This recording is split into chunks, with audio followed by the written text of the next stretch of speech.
एक बार की बात है, एक छोटे से गांव में रमा नाम की एक लड़की रहती थी। रमा बचपन से ही चित्रकारी का शौक रखती थी। वह घंटों तक रंगों से खेलती रहती और अपनी कल्पना को कैनवास पर उतारती। रमा की कला में अद्भुत कौशल था, लेकिन उसके परिवार की आर्थिक स्थिति ठीक नहीं थी। उसके पिता बीमार रहते थे और रमा को अपनी छोटी बहन भाइयों की देखभाल भी करनी पड़ती थी। इस वजह से रमा के पास अपनी कला को आगे बढ़ाने के लिए ज्यादा समय और संसाधन नहीं थे। एक दिन रमा के गांव में चित्रकला प्रतियोगिता का आयोजन हुआ। रमा इस प्रतियोगिता में भाग लेना चाहती थी, लेकिन उसके पास न तो रंग थे और न ही कैनवास। निराश होकर रमा ने प्रतियोगिता में भाग लेने का विचार छोड़ दिया। लेकिन रमा की छोटी बहन मीना ने उसे हार नहीं मानने दी।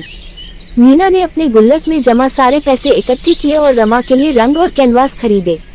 रमा अपनी बहन के प्यार और विश्वास से बहुत प्रभावित हुई। उसने निश्चय किया कि वो प्रतियोगिता में जरूर भाग लेगी और अपनी बहन को निराश नहीं होने देगी।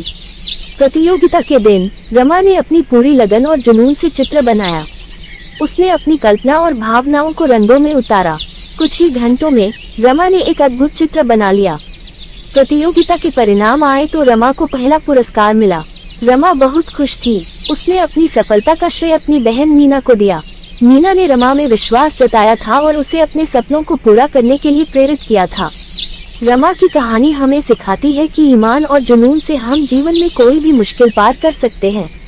हमें कभी भी हार नहीं माननी चाहिए और अपने सपनों को पूरा करने के लिए हमेशा कड़ी मेहनत करते रहना चाहिए। इस कहानी से हमें कुछ महत्वपूर्ण सीख मिलती है। ईमानदारी से जिए। रमा एक ईमानदार और मेहनती लड़की थी। वह अपनी कला के प्रति सच्ची थी और हमेशा अपनी पूरी क्षमता से काम करती थी। अपने जुनून का पालन करें। रमा को चित्रकारी का शौक था और वह अपने जुनून को निभाने के लिए तैयार थी। उसने कभी भी हमेशा अपनी कला को आगे बढ़ाने का प्रयास किया। परिवार का समर्थन महत्वपूर्ण है। रमा की छोटी बहन मीना ने उसे सपनों को पूरा करने में मदद की। परिवार के सदस्यों का समर्थन और प्रेरणा हमें सफलता प्राप्त करने में मदद कर सकते हैं। कभी भी हार नहीं माने। रमा के पास कम संसाधन थे, लेकिन उसने कभी भी हार नहीं मानी।